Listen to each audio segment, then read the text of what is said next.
Black Panther, Wakanda Forever is the sequel to 2018's Black Panther and the 30th film in the Marvel Cinematic Universe. Directed and co-written by Ryan Coogler, it pays an appropriately somber tribute to its recently deceased lead actor by showing how things can still move forward in the wake of his absence. 1 year after the untimely death of King T'Challa, the African kingdom of Wakanda is still in mourning as they struggle without their beloved monarch to lead them. T'Challa's younger sister, Princess Shuri, feels the immense pressure to take over as ruler, but believes she cannot handle such a huge responsibility all by herself. Not long after, the inhabitants of the underwater civilization of Talokan, led by King Namor, emerge to wage a war against the surface world. With limited time remaining, the citizens of Wakanda must quickly overcome their grief to put a stop to the Talokan threat before everything is destroyed. After the unfortunate passing of Black Panther actor Chadwick Boseman in 2020 due to cancer, the MCU was left with a complicated dilemma. Should the sequel recast the lead role with a different actor, or should they rewrite an entirely new story without him? Either of this options would have been a risky move, since audiences have become so familiar with Boseman's portrayal of King T'Challa that it would be near impossible to accept anyone else in the role. It was soon revealed that out of respect for both Boseman and the fans that the latter option was chosen,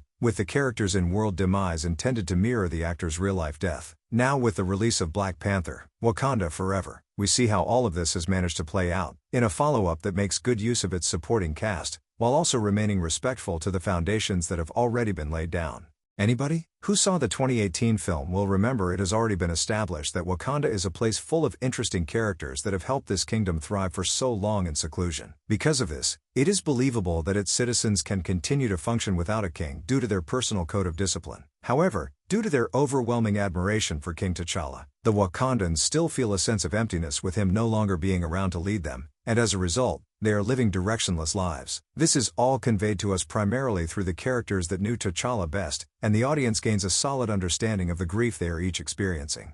I think the film does a decent job of exploring the concept of losing someone you deeply care about, whether it is a close family member or someone you admired from afar. In particular, we get a good look at how Shuri, the next in line to the throne, just cannot bring herself to take her brother's place as the rightful ruler of Wakanda. Despite her lingering heartache, Shuri, along with the rest of Wakanda's de facto leaders, must find a way to set aside her sadness to confront the looming annihilation by advancing enemy forces. Most of the film shows how not only Shuri, but also Okoye and Ramonda all need to work together in order to prevent a major catastrophe from happening. I interpret this plot element as a metaphor for depression as a whole, since rising above intense emotional pain often requires the help of others. Because of that, this is a nice way of telling the audience that no matter how hard things may seem, there will always be others to aid them through their own personal difficulties.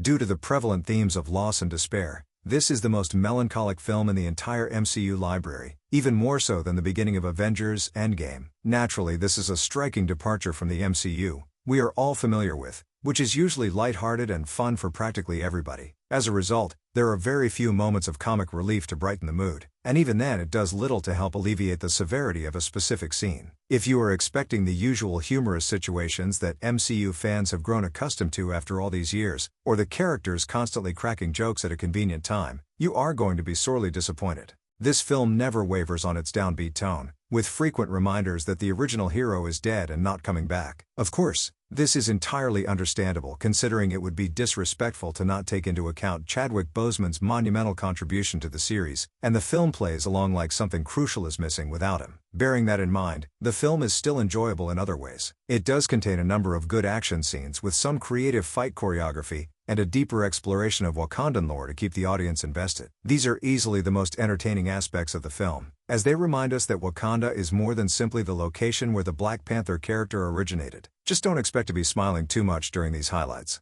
Out of the three main actors whom the film chooses to focus on, I think Letitia Wright really shone the most as Shuri. Though we have seen Shuri do many important things in previous MCU films, I think it is here where we finally get to see her come into her own. Gone is the confident, meme-quoting sister of King T'Challa, and in her place is a mournful, vulnerable young woman who misses her brother and just can't see herself taking his place as leader. Regardless of this shift in personality, Shuri still retains her intelligent side, which is featured much more extensively in this film than we've ever seen before. It's quite impressive to see how well Wright plays into Shuri's insecurities, never once exaggerating her emotions to the point of caricature or melodrama. Instead, she is shown to be a relatable human being, coming to terms with the sudden curveball life has thrown her. Though I must admit, none of this would have worked as well for Wright without the help of Angela Bassett and Danai Gurira as Ramonda and Okoye respectively. As previously mentioned, they are all dealing with grief in their own unique ways, but soon learn that working together to overcome it as a team is the best strategy. These characters feel like a real family, sticking together through what needs to be done to protect Wakanda from anything that threatens their existence. Even with the king no longer around to assist them, these three still prove themselves a formidable force against any hardship they may face.